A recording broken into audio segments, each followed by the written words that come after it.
Hi guys, मैं मीनाक्षी कपूर एक बार फिर से हाजिर हुई हूँ आप सभी के समक्ष इस आशा में कि आप सभी सुखी होंगे और संपन्न होंगे। चलिए, आज मैं आपके सामने कुछ इस टॉपिक पे बात करने आई हूँ। वैसे इस टॉपिक पे मैंने पहले भी अपने वीडियोस बनाए हैं जो लोगों को बहुत पसंद आए हैं, क्योंकि मैं बहुत सारे कुछ इंस्टीट्यूट्स हैं वहाँ पे एज ए स्पीकर बोलती हूँ, तो इस टॉपिक को लेकर भी मैंने पहले बोला हुआ है। ठीक है, तो जैसे कि हम लाइफ के अंदर हर चीज़ की प्लानिंग करते हैं कि अभी किसी का बर्थडे है, किसी की एनिवर्सरी है, किसी के बच्चे का जन्म हुआ है, तो उसके लिए हमें क्या करना है, या किसी की शादी है या हमने अपना घर बनाया है तो उसकी हमें पार्टी देनी है, तो उसके लिए हमें क्या तैयारियां करनी है, राइट। तो इसी तरीके से हमारा जो जीवन है, हमारी जो लाइफ है, आज है कल नहीं है, क्योंकि जो इंसान आया है वो जाएगा भी। ये जीवन की हकीकत है जिसे कि हर इंसान को एक्सेप्ट कर लेना चाहिए, तो ज़्यादा अच्छा रहेगा। जीवन को समझना ज़्यादा आसान रहता है, जीवन को जीना आसान रहता है, रिश्तों को चलाना आसान रहता है। कि हमें अपने जो डेथ होती है हमें उसको भी प्लान करना चाहिए। प्लानिंग ये नहीं कि हमें कैसे मरना है, हमें प्लानिंग ये करनी चाहिए कि आफ्टर डेथ जो लोग रह जाते हैं हमारे पीछे, उनके आपस के रिश्तों में कोई खटास ना आ जाए, कहीं पे कुछ दूरियां ना आ जाए, कहीं कोई महाभारत शुरू ना हो जाए। तो इस चीज की प्लानिंग जो घर के बड़े होते हैं, मैं माता पिता की बात करती हूँ, उनको करनी चाहिए कि पहले ही अपनी विल को जो है बना के रख लेना चाहिए। जो घर का मुखिया होता है, जो पिता होता है, उसको पहले ही अपने जीते जी अपनी विल को अपनी किसी भी डायरी में अपने वकील को दे देनी चाहिए, अपनी विल बना के उस पर साइन करके कि मेरे मृत्यु के बाद में मेरे जितने भी घर में बच्चे हैं, या अगर वो किसी एनजीओ को कुछ दान करना चाहते हैं, किसी बाहर के ऐसे रिश्ते को दान करना चाहते हैं जो उनके दिल के बहुत करीब है, कि उसको वो क्या देना चाहते हैं, इस चीज की विल उनको बनाकर अपने वकील को दे देनी चाहिए। और घर के सारे बच्चों को इकट्ठा बिठा के, जितने भी लोग हैं उन सब को बिठा के उस विल को पढ़ लेना चाहिए, ताकि उसके जाने के बाद में घर के स्पेशली जो लड़के होते हैं और जो बहुएं होती हैं वो ये हरकतें करती हैं। हर घर में होती हैं ये कहानियां कि वो घर की बेटियों को कुछ देना नहीं चाहते हैं। अगर किसी और कहीं पर भी कोई रिश्ता है, वो उनको बाहरी रिश्ता बना के उनको घर में घुसने नहीं दिया जाता है। तो ये स्पेशली घर के लड़के बहू करते हैं। तो ये दिक्कतें ना आए, क्योंकि एक इंसान के चले जाने से उसका जो पार्टनर रह गया है, यानी उसकी जो पत्नी रह गई, जो मुखिया, एक और जो मुखिया है घर में, स्त्री जो वो रह गई, उसका जीना हराम ना हो जाए।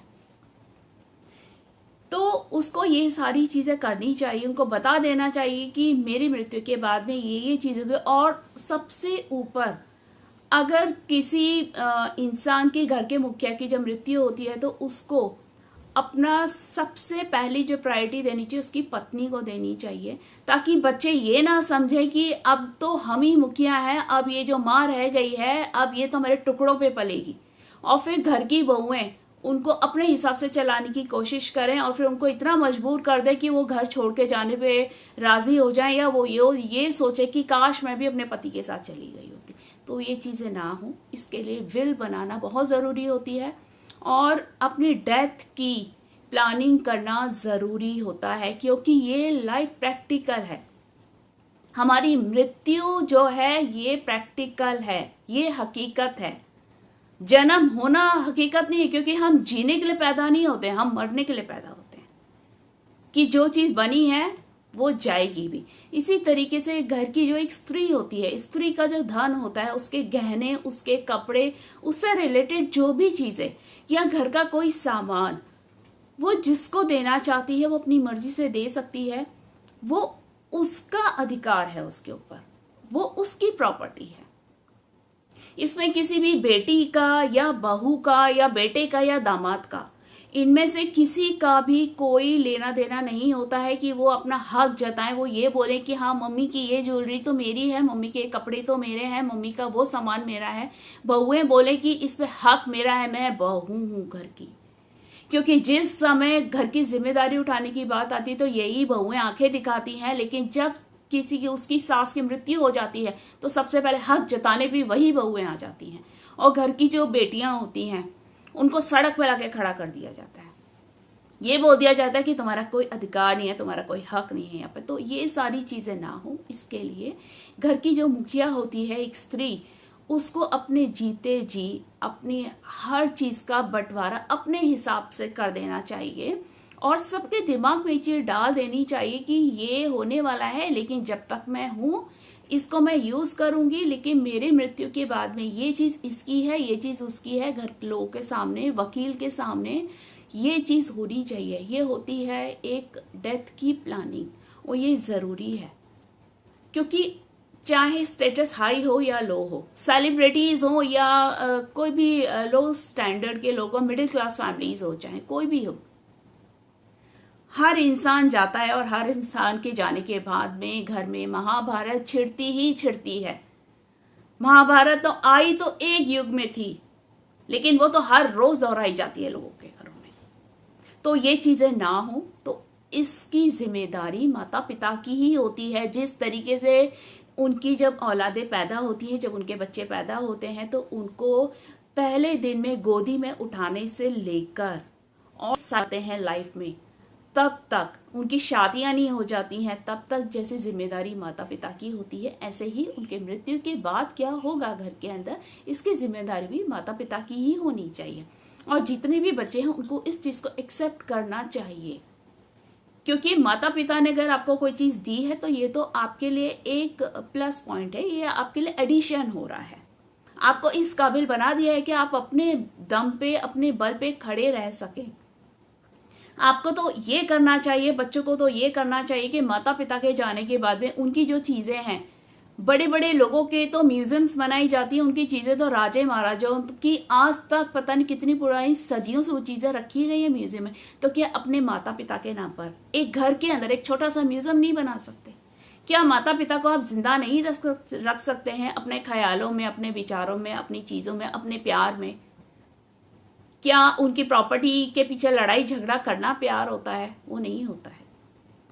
तो ये चीज़ बच्चों के लिए भी मैं ये चीज़ बोलना चाहती हूँ कि जो भी बच्चे हैं वो थोड़ा सा, शायद मेरे विचार लोगों को पसंद नहीं आते हैं। मेरे पास ऐसे बहुत सारे लोग हैं जो मुझे मैसेज करके, फ़ोन करके ये बोल भी देते हैं कि हमें मैम आपके विचार जो है, हम सहमत नहीं हैं आपके विचारों से।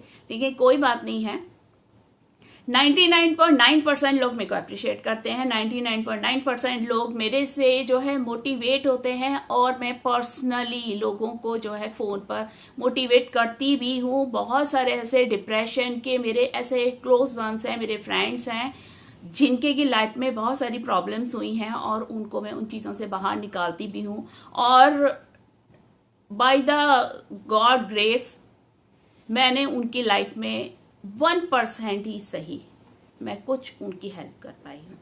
तो चलिए, थैंक यू वेरी मच मुझे सुनने के लिए। God bless you all, take care, bye. और मेरी बातों पे आप ध्यान ज़रूर दीजिए।